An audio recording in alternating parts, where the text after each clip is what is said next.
So good, so good, so good. Everything you want for summer is at Nordstrom Rack stores now, and up to 60% off.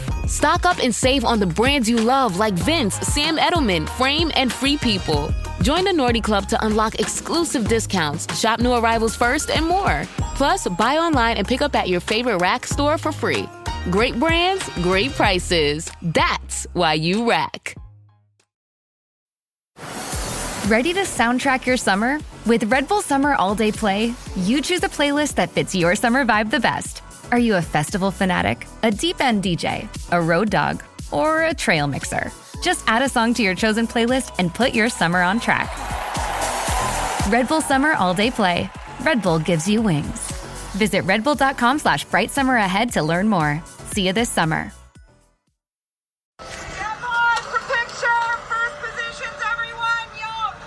And action!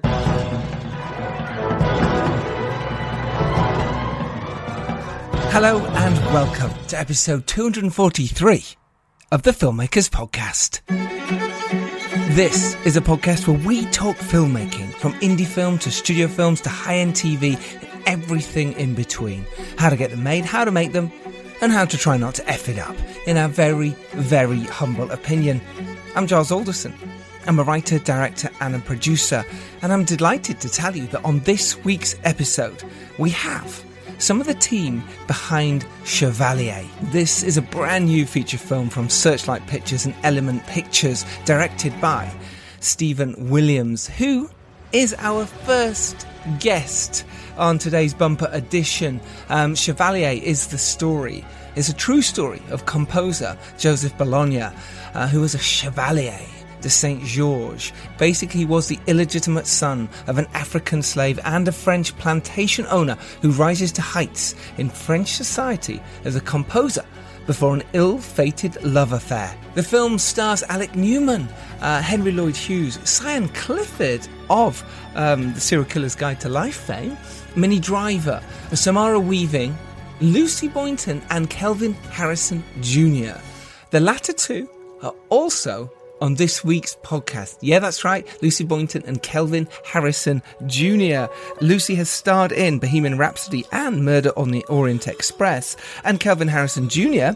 has starred in Elvis and The Trial of the Chicago 7, making his second appearance on the podcast after he came on to talk about Cyrano. But first of all, we have director Stephen Williams. He's directed many episodes of TV, including Lost. He did 26 episodes. He was also the co-executive producer. He also directed Undercovers, The Transporter, Intelligence, Matador, Agent Carter, The Americans, The Returned, Hand of God, The Walking Dead, How to Get Away with Murder, Bloodline, Ray Donovan, Westworld, and Watchmen, which he was also executive producer on.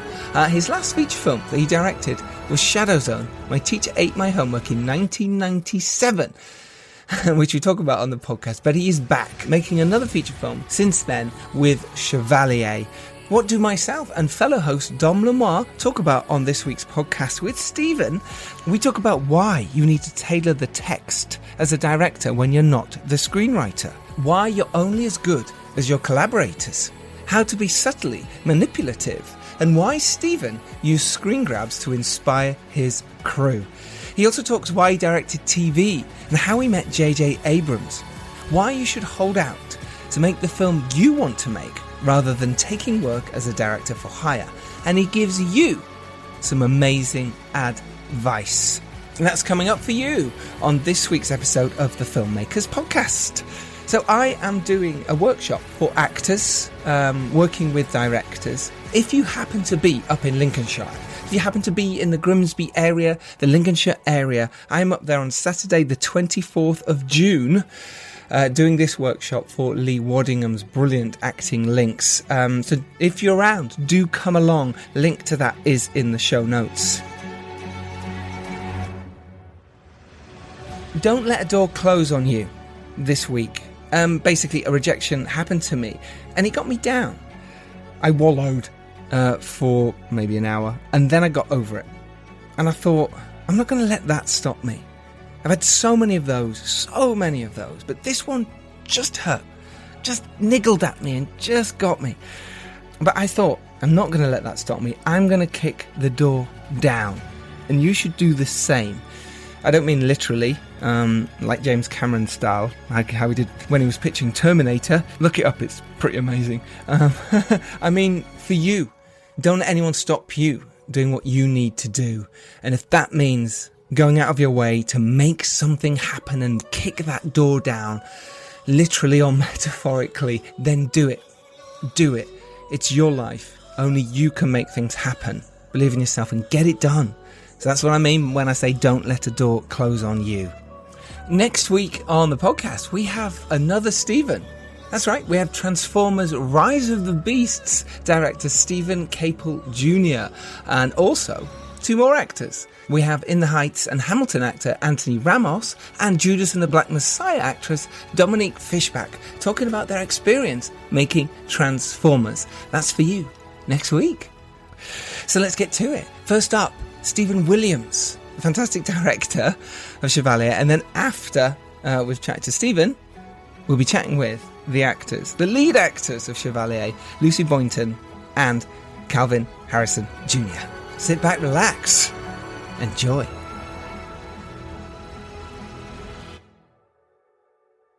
Stephen, so nice to meet you. How you doing? Good, man. Thank you so much for jumping on this Zoom. Appreciate it. Of course we would. We're excited to chat to you. Very excited. Very excited indeed. We chatted earlier to Kelvin and to Lucy as well, your stars amazing. of Excellent. the show. And that was in person. It was so nice, obviously, to chat to them. Really? Yeah. You are the phantom Zoomer, which we love. Yes. I'm jealous, though. I wish I were there. Yes. I mean, the pandemic really kind of has spoiled us in this weird kind of way. You know, you used to actually have to get dressed and shave and, jump in a car, certainly in LA, and now it's kind of just a few clicks on the keyboard and there you are. Yes. And we're away. Yeah. And we're away. Well done, by the way. Look, Chevalier, look, really stunning piece of filmmaking, and especially the topic of what it is as well. It's fantastic. Oh, thank you so much. That's no problem. Yeah, talk to us about how it came to you, how it came about, and the process behind making Chevalier. So our film Chevalier is about a formerly little-known, highly accomplished classical musical composer and conductor and champion fencer and equestrian and general man about town and friend of Marie Antoinette's in the pre-revolutionary France. Yes. And very little has actually been written about this person, Joseph Bologna, the title person in our film Chevalier. There is a book called The Sword and the Bow, but our movie was really trying not to be so much a kind of cradle to grave biopic as it was a kind of, we picked a section of Joseph's life because it was so rich. You could literally make 6 movies about this guy and not exhaust his biography. And so we chose to just kind of focus on a small but transformative and pivotal period in his life. And I knew nothing about him. Weirdly, I knew absolutely nothing about Joseph Bologna at all until one fateful morning I was kind of going through my emails, and lo and behold, in my inbox was a copy of the script that had been sent to me by Searchlight Pictures, and I started reading and was immediately captivated and hooked, and that sent me off on a really long journey of educating myself about this person and the time period in which he lived. So once you've received the script, how do you kind of look at it and think, okay, well, what do I want to keep that's in there? What do I want to change? After you sort of do your own research, and then you've also got your own sort of directorial ideas and spins, how close to that script did the sort of the final movie end up being, and what was it that you maybe thought, okay, this is amazing, but I'd like to sort of imprint this or focus a bit more on this section or this character? Yeah, that's a great question. I mean, certainly for me, but I think it's probably true for most directors who aren't also writers of their material. At some point you have to kind of find a way to tailor the text in such a way as to allow you to visualize it in the way that you want to visualize the film. So one of the first things that occurred to me was I wanted to kind of develop a visual vocabulary and grammar that would immerse the viewer in the immediacy of the life journey of the titular character, Chevalier, Joseph Bologna. And so that meant for me that he had to be in every single scene. So the first kind of imposition that I made, if you will, on the text was that there could be no scene that Joseph was not in. And for the most part, I was able to, adhere to that. And then, I just wanted to find a way to kind of yoke the viewer to the subjective journey of this character. And that meant for me a lot of long takes, because I felt that there was something, just something more immersive about, a kind of quasi Birdman approach to visualizing this film. I wanted it to not feel like a typical kind of period piece that you see, like, masterpiece theater. You're looking through a kind of time portal at some kind of distanced remove from the events and the characters that are happening in the film or unfolding during the course of the movie. I wanted there to be a sense of immediacy and urgency. I wanted the viewer to feel as if they were there in that time. And you absolutely have as well. It does feel that way. You feel like you're diving into this wonderful world. And I really love the status and characters that came across as well. And that was magical at times. And that was done with camera work as to who was status, who was in control, who was strong, who wasn't at times. And it was really beautiful to watch. Do you go into your work, on this film with Jess Hall as well, your cinematographer, but do you go into depth with that from the very beginning? Do you start thinking about how you'd shoot it? Even when you get in that script in the first place, do things pop in your mind and go, oh, that would be nice? Yeah, thank you so much. I mean, that's, look, it needs to be said. It's been said before, but it needs to be reiterated that no director authors a piece by him or herself. You are only as good as the collaborators that you are fortunate or blessed enough to surround yourself with. And I have to tell you, this movie only kind of coalesced and came together once, we got the band together. Yes. And, Jess Hall is just an amazing DP. Karen Murphy, who has done movies like, A Star is Born and Queen and Slim and, a ton of work with Baz Luhrmann, Olivier, our, costume designer. All of us were working together as a unit, and we're trying to find a way to visually reinforce all of the kind of emotional and narrative beats of the story. And those discussions were intense, intimate, and began literally from the minute we all became familiar with the script. And so, yeah, you're totally right. There are images that start to anchor your plan of attack or your approach as soon as you start flipping through the script, even on the first read. And so those conversations were in depth and detail, really, really detailed. And our camera operator, by the way, a guy called Jeff Healy, he's just an amazingly intuitive artist with the camera. And it was just a wonderful, unique experience. We all kind of were different instruments in the orchestration of this piece about this incredible musician. Like what you did there. Yes, I did that deliberately. I know.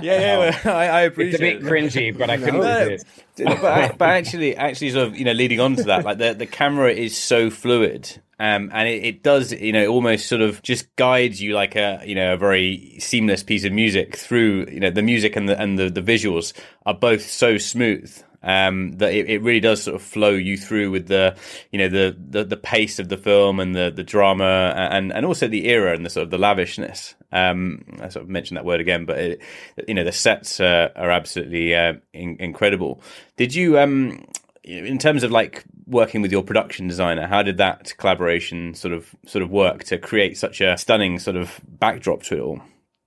Yeah, so the trick for me, the most kind of, I think, challenging piece tonally, right, and visually was, how do you make it feel like, it's worth reminding ourselves that we're telling a story about the trajectory of this musical revolutionary, right? And him coming into a greater sense of self-awareness. And, it was about how do you balance the kind of very kind of contemporary tonality of the piece, i.e. wanting the viewer to feel as if they were immersed in the events at the time, while maintaining some kind of honor and respect for the time period in which the piece took place.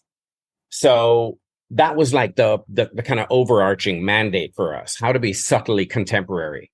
And Karen Murphy, our production designer, I mean, I literally can't say enough about her. She's just brilliant. And she embraced working in the way in which I wanted to work, which was, as production designer, she is the umbrella over all the visual kind of elements that appear that are going to be photographed. So she worked completely in tandem with Jess, our DP, but also with Olivier, our costume designer, and all the set decorators. And nothing kind of made its way onto set and to my eyes until it had been filtered through Karen's vision, which allowed for the piece to have a certain kind of coherence, which I was, desperate to try to achieve. And so she was just a pivotal ally and collaborator. Yeah, well, she obviously with Elvis as well. That it felt.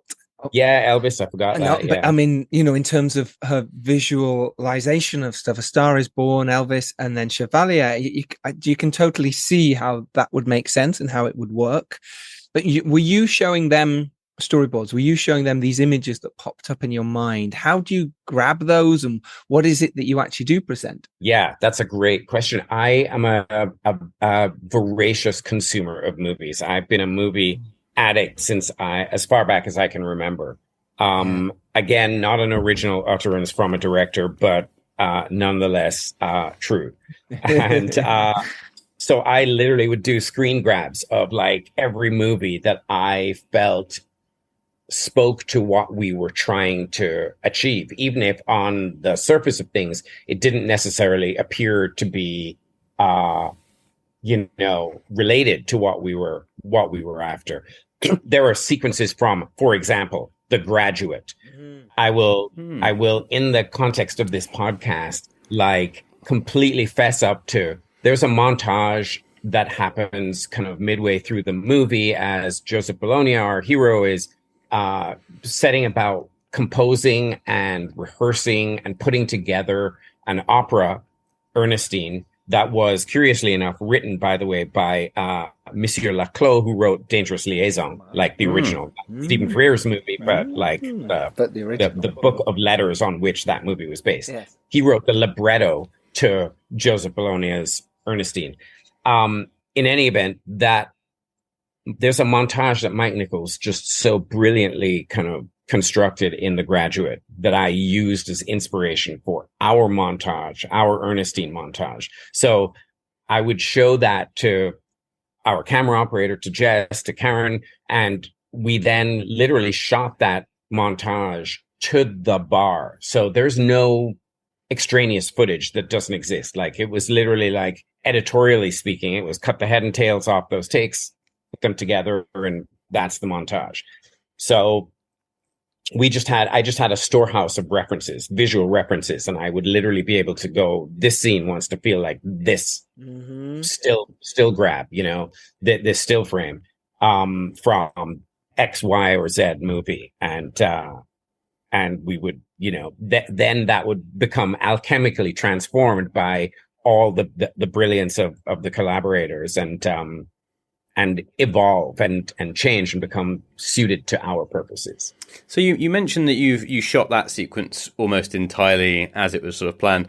Can you talk about anything that maybe you had planned in the script that you didn't end up shooting in the end, or something that you shot which didn't make it into the final edit? Like, what sort of made it through and didn't make it through in terms of the sort of the final version? Maybe sort of some of the studio input, if that had any impact on that as well. Yeah. I mean, look, this is going to be super boring to say, but again, it suffers from the virtue of being truthful, so I have to share it. To honor it. The studio Searchlight Pictures. They were as like honourable as a Renaissance gentleman you are. The studio did not interfere at all, but I will say they did have, strangely enough, this is going to sound even weirder, a couple of really useful and helpful notes. So the fencing sequence, right? That's early in the movie, when the sequence that leads to Joseph being appointed a Chevalier by Marie Antoinette. That sequence played out script-wise and in the first editorial passes in a very linear way, right? It was speech by Ponce, and then a speech by Joseph's best friend, and then the fencing duel. And, at some point, someone at the studio was like, I wonder if there's a way to kind of approach this in a slightly more compressed and nonlinear way. And the light bulb went off when they offered that up. And it was in keeping with the kind of musical tonality that we wanted to achieve. And it was it continued the kind of race through Joseph's early time in France that we wanted to try to achieve, so as to avoid being a kind of traditional biopic, if you will, and so the non-linearity of that sequence was something that was offered up by the studio and was not in our original design. There are lots of, having said that, it's a very modest film in terms of budget and scope. It's, Searchlight Pictures, independent, is a, part of a studio, but it's an arm, a kind of indie arm, if you will, or indie vibe arm of a larger studio.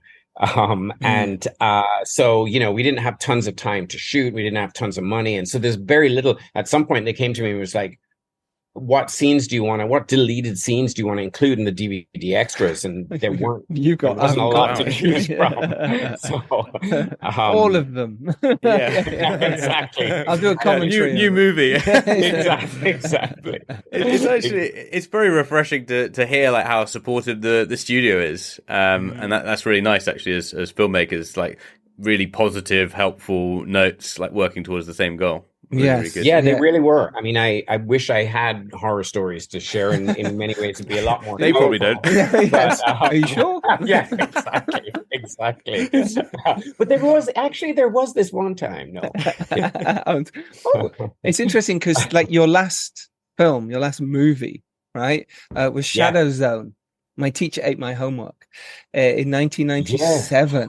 Right, so there's a catchy title. Yeah, isn't it? Right, that might not have been what it was originally called.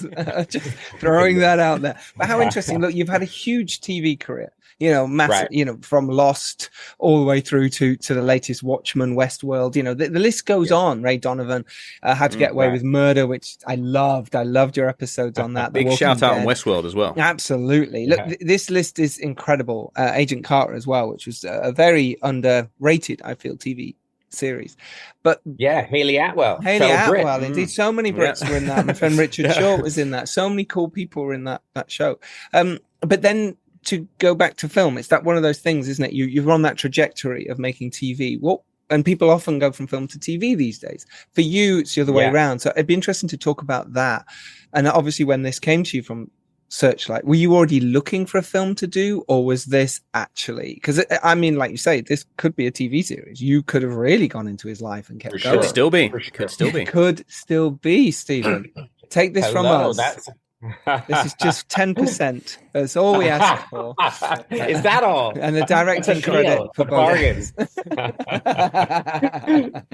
So talk us through that process of, like you say, it came to you. And this script. I mean, look, here's the thing. Here's the real truth. I mean, there's you guys are very good at your jobs. You have a way of facilitating. Thank you. Candor that I don't know how that I probably will, in hindsight, regret. But as I said, I fell in love with movies, right? It never occurred to me to I never thought about TV directors or directing as it related to TV. Yes. And so what happened was I made my first film in Canada earlier than My Teacher Ate My Homework. In 1995, I made my first film, which is called Soul Survivor, and it opened Critics Week at Cannes and did a whole bunch of festivals, and I got representation as a result of that. And I was about to do my second film at New Line when I will try to, for the purposes of this podcast, be super brief. But I got kind of recruited, if you will, by Damon Lindelof, who ended up, who wrote and created Lost and Watchmen, and he and I had worked together and became friendly. And so when he did Lost, he called me right as I was in early prep on this movie, and then he introduced me to JJ Abrams, and JJ. Not a bad intro. No, not a bad intro. And JJ can be very, very not the most horrible one. Yes. Yeah, exactly. And so what happened was I was trying to cast this movie and I was having difficulty casting. I couldn't find the right person. And in that haze of confusion, JJ kind of said, look, I'm doing this show in Hawaii and, you should come and work on the show with us. And I was like, yeah, but I'm doing this movie. And he goes, really? How's it going? And I'm like, well, I'm kind of struggling a bit with casting. And he was like, yeah, I've been there. Tell you what, why don't you just come to Hawaii, do one episode, it'll clear your head, you'll go back, you'll hit the movie fresh.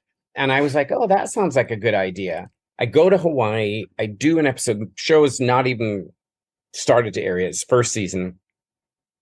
And I love Hawaii, and I love the material, and I love the cast, and it's just a good vibe. And I go back to LA and my agents are like, you really should kind of, stick with this JJ dude. And, the movie, we're not feeling good about the movie. And I consulted with my wife, and my family is the most important thing to me. And so almost every decision I've ever made, or in terms of the trajectory of my career, has been predicated on how it works for my family. And my wife and I thought, we had 2 young kids, and we thought, oh yeah, Hawaii is a great place to kind of, hang out for a bit. And Hawaii not. Hawaii not. And so we moved there, and 6 years of my life elapsed in the twinkling of an eye, and our kids were there, and one of our third child, our daughter, was born there. And then once I was on that kind of, in that trajectory, as soon as Lost was over, JJ had another show he wanted me to produce and direct, and in LA. So we moved to LA, and, I was looking for movies the whole time, but I pretty picky and didn't really find anything that spoke to me. And in the meantime, other offers were coming in for TV that was really kind of fascinating. Like you mentioned How to Get Away with Murder. I'm like, I have an opportunity to work with Viola Davis. Of course I'm going to say yes. And so on and so on. And it wasn't until Chevalier came through the digital space that I was like, wow, I haven't mentioned this, but so apart from all the macro elements of the Chevalier story that are intrinsically fascinating, Joseph Bologna came from a Caribbean island, Guadeloupe, and then went to Paris when he was about 10. I was born in Jamaica. I'm not wearing this cap just, at random. I was born in Jamaica. You waited 23 minutes into the interview for that one. Well, I served it up. You guys didn't pick up on it. Well, we would have, but I registered it. Yeah. So, and then I left Jamaica when I was 12 and went to high school and university in England. And so there were many kind of aspects about that outsider kind of trajectory that on a personal level spoke to me, and that I felt I understood and could bring something specific to, because I had in a way lived it. I had emerged far less accomplished from my experience than Joseph Bologna, but nonetheless understood that path in some way. And so for all those reasons, Chevalier felt like the right one to do. So talking about the cast, Kelvin and Lucy, they're such an incredible pair in this movie. And I sort of already mentioned on the show earlier, he's an incredible lead. She does something to Marie Antoinette we haven't seen before, which is to miraculously make her likable, despite being an incredibly unlikable sort of persona. How did you first of all, it's kind of a two-part question. Like, how did the casting of those two sort of come about? And also, how did you create such a human relationship between the two of them in terms of working with them in maybe prep, rehearsal, script discussions, and that kind of thing? Yeah, I mean, look, again, directors take far too much credit. So the truth is, Kelvin was a no-brainer based on A, his prior body of work, B, his intuitive understanding of the interior landscape of this character. I'm sure he shared with you that he comes from a family of jazz musicians, very prominent in New Orleans. So he grew up suffused in the world of music and understood the psyche of a musician.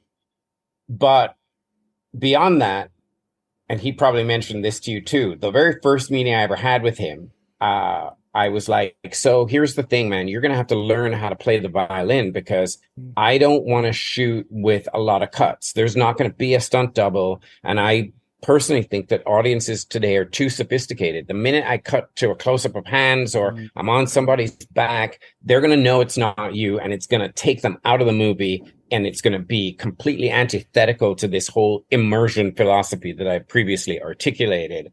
And so you're going to have to learn how to play the violin because I'm going to shoot long, unbroken takes as a way of A, immersing the audience, and B, telling the audience subtextually that this is all you and that they should connect to and with you. This is not a stunt double. And he was like, well, that's a lot. And I'm like, yeah. And while we're on that topic, the same is true of the fencing. There's not going to be a stunt double either. You got to learn how to fence. Yes. So he dedicated himself, man. He did 6 hours a day, 6 months before we started shooting, getting himself ready with violin coaches so that I could shoot the movie the way I wanted to shoot the movie. And so for all of those reasons, he was just like the only person. And I can't imagine anyone else in that role. And he just was incredible. Yes. And then Lucy just totally kind of got the kind of landscape of an ally and how kind of layered and complex that can be. And she is just such an amazing talent. Like Lucy was, you know, the first conversation I had with her about Marie Antoinette was like, look, so you're about to do, if you choose to come and play with us, this is going to be the most thankless kind of invitation you've ever received because Marie Antoinette is a very well-trafficked road. And how are you going to find a new iteration for this character? And somehow she understood the mandate of the movie and the mandate of the role in this particular version of events and found a way to kind of carve out a new niche and a new kind of version of Marie Antoinette. And I just think she's incredible. And so again, but you know, at a certain point, once you get past the casting of these people and you create a context or you kind of build a context for them to operate in, the rest is all them, their talent and their focus and their dedication and their hard work. And you just, you know, hope that you don't mess up your half of it, which is to, you know, capture it visually with the tools. Yes. You know, and you throw in Samara and Marton in there as well, and you've got this incredible cast. We haven't even mentioned some of the others as well. And Ronke, by the way, Yes. Ronke Nanon. She's, you know, obviously not in the movie a lot, but boy, she I don't know, she really touches me. And Sion Clifford, she was in a movie I produced as well, Serial Killer's Guide to Life. Oh, really? Yeah, she's super. She's amazing. Yeah, she's really great. She's really great. So talk us through your, like, when you get to set, what do you like to do? You know, if first thing in the morning, will you bring the actors in to rehearse? Will you talk through your DP? Talk us through it, just a little bit about maybe the first hour when you get to set of what you actually do. Wow. Okay. You want to go granular? Let's do it. Yeah. Okay. Sand grains. All right. So the first thing you got to know is the version of Chevalier's story that we wanted to tell was the story of a musical revolutionary, meaning someone who evolves and grows. He starts wanting to be part of Marie Antoinette squad and posse, and he emerges leading 1,000-man all-black battalion in the Revolutionary War that ultimately culminates in the beheading of his really good friend, Marie Antoinette. So something big had to have happened internally in Joseph between those two poles, right? Mm-hmm. So musical revolutionary. I mentioned I came from Jamaica. We have our own musical revolutionary, Bob Marley, and I am completely, everything I do, discernible or not, is informed by my proximity to that legacy. So every day on the call sheet started with a Bob Marley quote. Wow. So nice. My process is I show up, and my first AD, whom I haven't mentioned, but who is amazing, Richard Fox, camera operator, DP, and Karen, we all assemble half an hour early every day. And the first thing we do is we talk about the Bob quote and how it's going to guide us through the day. Then we talk about the work of the day and how we're going to organize ourselves and approach it and how we're going to start. That's day one. By day two, we now have dailies from day one, and we talk about what worked, what didn't work, what we liked, what we didn't like, what we can improve on. But it's that nucleus of us, that squad, that, football team. Yes. And every day begins that way. And everyone can say what the rule is. Everyone can voice an opinion as long as we relate to and with each other respectfully. There are nothing is, people can go, hey man, that shot you were talking about setting up, it's so boring. I saw it already. You're repeating yourself. Let's do something different. And I will literally fall on my knees with gratitude and go, thank you for saving me from my baser instincts. So every day just kind of begins with us kind of connecting with each other in that way. And we kind of act out the scene.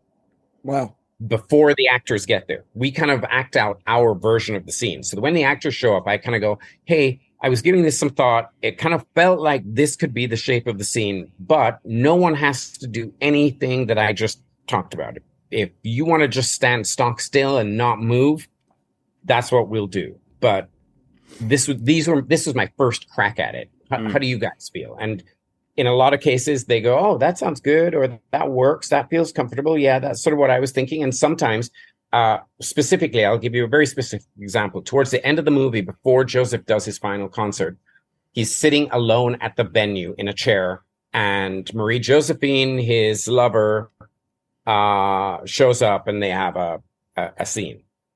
At first, because I was so interested in the fluidity of the camera, I was like, so Kelvin, maybe you're over here, and, Samara, you come in and you do this and you do that. And Kelvin was like, I don't know. I just feel like I'd just be sitting in a chair for this scene. I was like, okay, that's cool. Actually, never thought about that. Okay, let's do that. That's how you feel comfortable. That's where you feel like you're going to best inhabit this moment and this character and portray this moment and in the way that this character would. That's why you're the actor. And, actor intuition, yeah. Yeah, and that's how we ended up shooting that scene. That's how that scene came to be. So just to bookend this question, because I'd be interested in the other side of that, is, so were there any pickup days that were maybe allowed for in the schedule or not allowed for, but that you thought, okay, all of this is amazing, but there's one or two bits here and there that I feel like we need to either add a moment or maybe we can reshoot this in a different way because of how we've shot the rest of the movie now. Was there any moments like that where you sort of came back to it? Well, if I could reshoot the movie, I would. But no, not have a single schedule, not a single day. During the body of the film, it's COVID times, right? And so that was an additional layer of difficulty. And so the approach of Marie Antoinette to the venue in the final act of the movie, I shot it once during the body of the production schedule, and I didn't have enough background. I just didn't have enough people, because a bunch of people fell off because they tested positive and could not be in that group. Yeah, and you can't just put crew members in, can you? You can't just go, oh, you guys go, but this is costumes and time and prep. Yeah, exactly, totally. And different zones, if you recall, pandemic yes. language, right? So I tried to shoot it anyway. I tried to be a good soldier and kind of figure out tighter angles and different coverage, but I wasn't happy with it. And it was, we're trammeling towards the climax of the movie. We had to get it right. And so we were able to find room within the body of the schedule to go back to that location and tackle it a second time. Right. And that was, other than that, that was all that, our kind of budget and our schedule allowed us to do. But, as you guys are almost certainly aware, Woody Allen builds into the budgets of his movies a month of shoots for every single movie. And so it makes sense. Yeah. I would love to.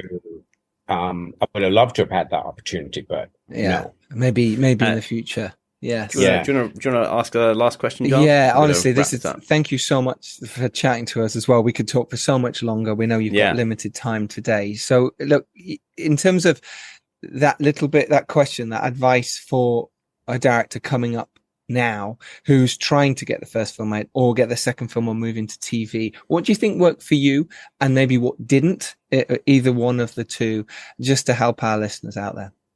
At first, I didn't think it was real. I woke up to this blinding light, and I was transported to another place. Pluto TV! Then I heard a voice. Come with me if you want to live. There were thousands of movies and shows, and they were all free. The truth is ours. It's just so beautiful.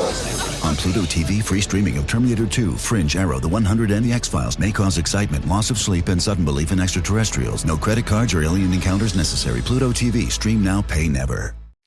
One crunchy bite of a Hershey's Cookies and Cream Bar, and I'm taken right back to college move-in day. I was a little overwhelmed by the newness of it all. Boxes were everywhere, I needed a break from unpacking. But just as I was able to take a breath and open my Hershey's Cookies and Cream Bar, my new roommate Rachel walked in. I offered her a piece, but she said no. Then after a beat, she said, actually, those are my favorite ones. We laughed. The ice was broken, and we've been friends ever since. Hershey's. It's your happy place. This spring, Uber Eats has you covered. Whether you're celebrating mom, dad, or your favorite grad, not all of us are great planners, and with the Uber Eats gift hub, you don't have to be. Send flowers, perfume, champagne, or just their favorite meal straight to their door. Gifts arrive in as little as 25 minutes, and you can add a personalized video message for that additional so-not-last-minute touch. So this spring, get a leg up on gift giving with Uber Eats. Last-minute gifts that land every time. Must be 21 or older to purchase alcohol. Product availability varies per region. See app for details. I think that, first of all, advice is a fool's game because everybody's journey is individual. Mm-hmm. Having said that, obviously, I'm a voracious consumer of directors and, their interviews and what they've said, and I scan them relentlessly for clues about my own path. So, having acknowledged both of those things, the most honest thing I can say is you have to find material that you can connect with. If you can connect with that material in a way that feels personal to you and specific to you, then, and that can be in any way, whether it's just visually, technically, or emotionally, or narratively, or any of those, any way in that makes this feel like there is a connection that you have with that material, you will almost certainly do a better job than if you were just taking a gig for the sake of taking a gig. So I would say, try to hold out. Try to hold out for the thing that is special to you, and you will for sure do a great job at that, and it will open other doors. And let's say, in the sake of, for the sake of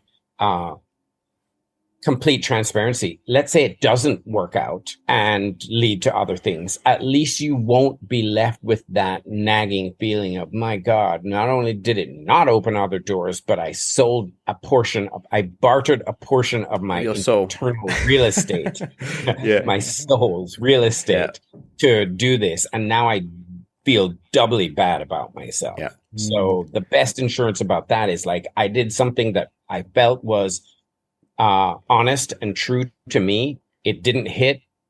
Oh, well, at least I did something that felt honest and true to me. As long as it's your burning passion, for sure. I couldn't agree more. Yeah. Amazing. Yeah. And to end this on a Bob Marley quote, truth is everybody's going to hurt you. You've just got to find the ones worth suffering for. Oh, there we go. Nice. I love it. Perfect for filmmaking, right? Perfect I love for it. filmmaking. I love it. Stephen, it's been an absolute pleasure, and all the success in the world to the movie. It's a fantastic piece. Thank you so much. Thank you for your time. Thank you for this interview, and thank you for your kind words. Truly appreciate it. Pleasure. Thank you, Stephen. Have a great afternoon. Take care. You as well. Thank you. Bye. Bye now. Well, there you go. That was Stephen Williams. How amazing was he? So much fantastic advice. I really liked how he met JJ Abrams and those on-set moments that he has in the morning. So many things that you can take with you for when you're next on set there. That was absolutely brilliant. Right, coming up now is Kelvin Harrison Jr. and Lucy Boynton. Myself and Dom Lenoir sat down with them and this got videoed. So this will be put on YouTube. It's rather funny. They're in a great mood and we had a real laugh with them. They give some really cool advice for actors on this. Kelvin Harrison Jr., if you don't know, is the actor from movies like Loose, Monsters and Men, Waves, It Comes at Night, Elvis, where he played B.B. King, The Trial of the Chicago 7, and Cyrano. He's just one of those huge upcoming actors. He's going to be on everyone's lips very, very soon. If he isn't already, I imagine he'll be an awards contender coming the awards season. I hope so anyway. And then Lucy Boynton. She's the star of movies like Sing Street, Bohemian Rhapsody, Murder on the Orient Express, and very recently The Pale Blue Eye, which starred Christian Bale. So this is it. So I won't go on anymore. You can listen to them and you can take what you like from this. Okay, here we go. So nice to see you. Yeah, welcome. Thank you. How are you doing? All right? I'm great. I'm great. Thank you. Better now that I get to see you guys again. He's been waiting. There we are. There you go. We did it. Good. And how are you, Lucy? Good, thanks. Yeah. My first question is, I'm going to start with you, Lucy. Mm-hmm. So the character of Marie Antoinette is famously disliked in history. Like, so many iterations have just been sort of like a very unlikable character.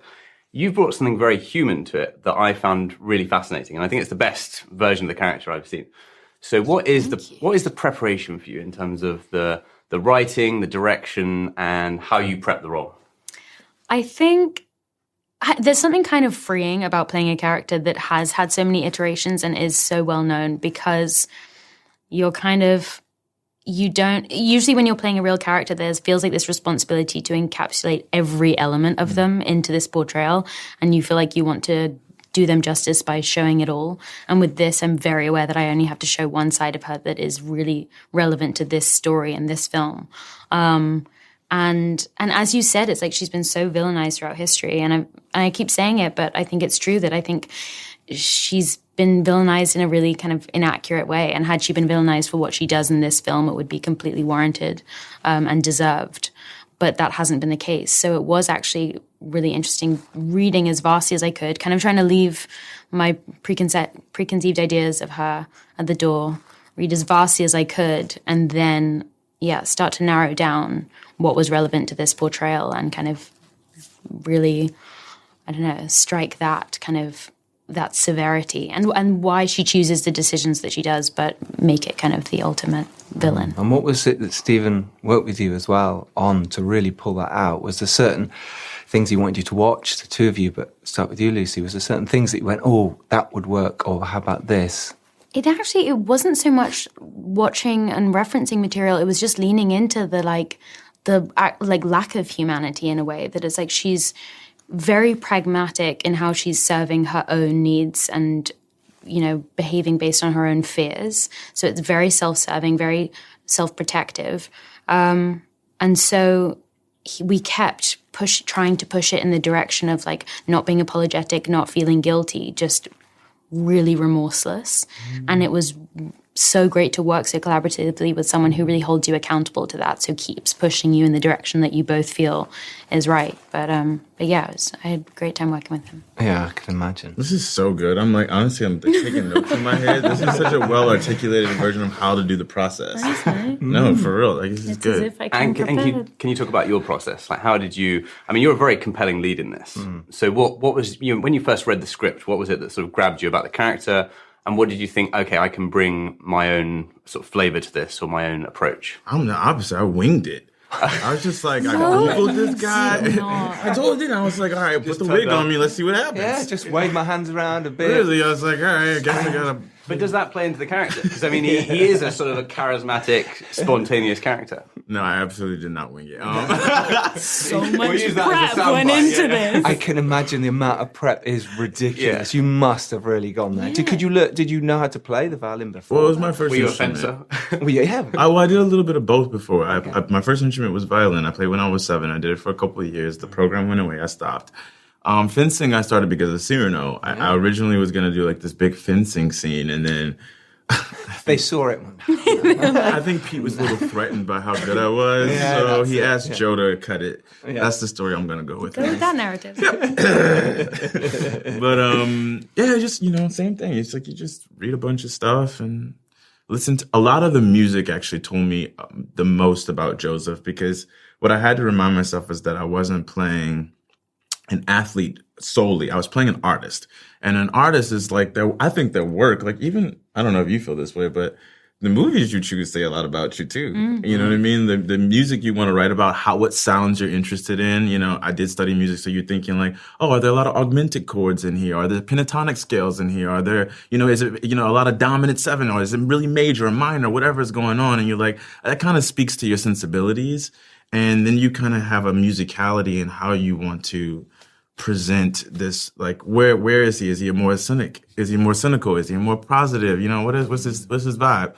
And then when it's making sense. Yeah. And then when it comes to set, what's your kind of rehearsal processes, both of you? Like, working with the director, do you like to sort of come in quite fresh to set? Do you like conversations in advance? Do you like to sort of play through the scenes? Like, what's that kind of process like? I love the analysis. I love the analysis and like plotting out and the nitpicking of like the intention of the thing. And then, because then if we're all in the same kind of boat, with all in the same trajectory, then you're free to do your own thing. And then it can be really kind of real and spontaneous and stuff. True. I love a good chat. Yeah, it was nice to hang out. And generally, like directors working with them, obviously you come with your own idea of how you're going to play it. But then sometimes directors might twist that or say, actually, no, I don't see that. How do you deal with like challenges when you've come ready with an idea, or you think this is how it's going to work, and someone might just pull the rug? Yeah. You're wrong. What's the honest answer? I really hope you do that on set. We have to approach Kelvin. No. Out. Expected star would be brilliant, wouldn't it? Yeah. And then when you do well, all the glitter comes down as well. Always. Yeah. That was an encore. Oh, yeah. Brilliant choice. Yeah. I don't know.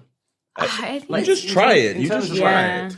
Do you feel like if you over-rehearse things that you lose that spontaneity, or do you like to sort of go into it lots and kind of get it out there and then sort of be free in the sort of the later takes to try the unusual stuff? I think it depends on the material. And always with the directors, you go in with a uniform sense of the character and their trajectory. So it's rare that it's a real kind of polar opposite idea on the day. But yeah, I think you just kind of try everything. I don't love over-rehearsing. I think sometimes do. I sometimes do. I like the over-rehearsing simply because it comes to a point where you actually break by the point when you actually over-rehearsed it too much, and then you have to start over again. It's like a reset button. Jesus. I know, but I'm crazy. What does the reset? What does the reset button sound like? Is it? It's like, yes. It's perfect. Kelvin's resetting, guys. Start rolling. These are going to be such good sound bites for the interview. So is there anything in the sort of the written side of the script, when you get sent a script, is there anything like in this one, for instance, where you think, there's something I'd like to tweak or maybe like move, or, you know, in terms of like changing dialogue, do you like to do that in advance, or is it more just the discussions of the intentions? Respect the writers, man. Especially right now. Yeah. Hot topic. No. Yeah, that's especially when you're working with a writer like Stephanie Robinson. She's like, no, I'm like, no, no, when you're working with someone like Stephanie, it's just like, it's a gift of a script as it is. And also when you're reading it, I mean, you're the one coming into it later, so you're being so informed by the angle of the character that they've chosen, whether that's a fictional character that they have literally summoned from nothing or that they've chosen to adapt. So they're coming in with a very specific point of view. So, yeah, on something like this, I wouldn't. And also, I could never try to improv. I wouldn't improv. Imagine. Leave it to the Can't do it with fencing, that's for sure. My favorite, though, is when sometimes they do ask you in the period piece to be like, just like riff a little. Excuse me? Yeah. Like doing Shakespeare. Right, exactly. Just riff a little bit. Chuck a few bits of Shakespeare. Huge Renaissance words here and Yeah, there. exactly. Just to remind themselves, like, why we need the writers. Yeah. Hear actors trying to make it up for a minute, and then they're like, yeah, exactly. Yeah, we need the writers. Yeah. What is it in scripts that you look for in the first place anyway, or was Chevalier, for instance, what jumped out for you? But in general, what do you look for? What works? Because you must get sent a lot these days. You both, what made you choose this? You're both flying. You're both doing really well. So Thanks. Yeah. It's a pleasure. I mean, it's true. I'm just looking for an arc. Because sometimes things just like, I need the acts. I need act 1, act 2, act 3, act 4. And I don't like a weak third act. Because I find that that's where actually people know how to bring it home and people know how to start it. Act 2 is fine because it's usually just like we're starting to drive the plot. Either the plot's weak in the beginning, but the third act, people just kind of get lost. And so I'm always just like, you don't know how to tie it up. I'm just, that's where you expose to some people. Also, great colloquial dialogue. So it's when you're watching something and you realize you've got completely lost in it because you can totally believe that these people are just like living with each other and like live in that character. And to write that kind of dialogue is such, I think, a specific skill where you're never actually talking about the thing that is the huge kind of elephant in the room. It's so well done. It's definitely a balance, isn't it, between feeling extremely authentic to the area and then being too authentic where you sort of lose the audience. And I think this does a very good job of sort of finding that balance of never feeling unhuman. Yeah, and they feel really real and lived in, and like I mean, so much thanks to Kelvin, but like you really live with this character. You can totally relate to him. So you don't get that distance that you can sometimes feel with period pieces. It's like this feels very relevant and connected, I think. What I loved was your sense of power and belonging when you were wearing the wig, when you had the outfits on, that you just felt in the zone and you felt proud as the character to be wearing, and that came across brilliantly. Was that something that you'd really thought about his status in that world? Because it's very unusual for a black man to be in that world and be that powerful, and yet there you were. So when you're playing that, how did that relate to you, and what did you bring out, especially when you're on set? It's just, I think it was this goes back to like that line. He says, "No man can turn down an excellent Frenchman." And like when you kind of just internalize that, and then you think about what the actual wigs represent too. There's two different wigs, and there's like the one with 2 curls, and the 3 one is like you're really like elevated in society. And so I think he was like, it's a badge of honor. And I wanted to wear it. It was just like, look at me, look at my curls, look at my 3 curls. Yes. And it gives you a sense of pride and a sense of understanding of what you've accomplished, and then not allowing anyone to like take a chip at it. Because if he shows that he has a chink in his armor, they're gonna treat him as such. And he's like, I don't have the capacity, I don't have the luxury of being vulnerable. So, what were the most challenging scenes for you both in terms of the film? Not enough cake. Yeah. Eat more cake. Was it all easy? No, it was. Was it hard for you, especially to switch your character from being like very much a friend to? Because I mean, that was an important flip. The transition scene. I don't think it was hard for her. No.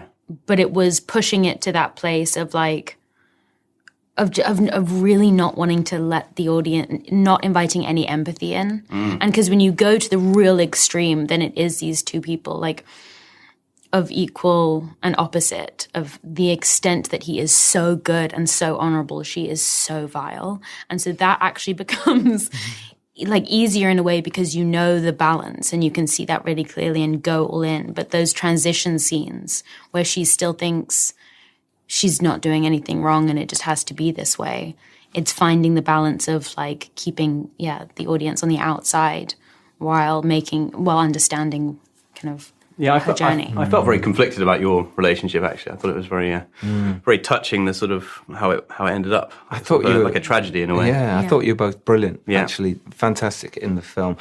We just have to wrap up. But final bit of advice for actors working with directors. Anything on that line that would help to get them the role when they're on set? Just something. A little soundbite would be lovely. Be open to discussion. Yeah, that's true.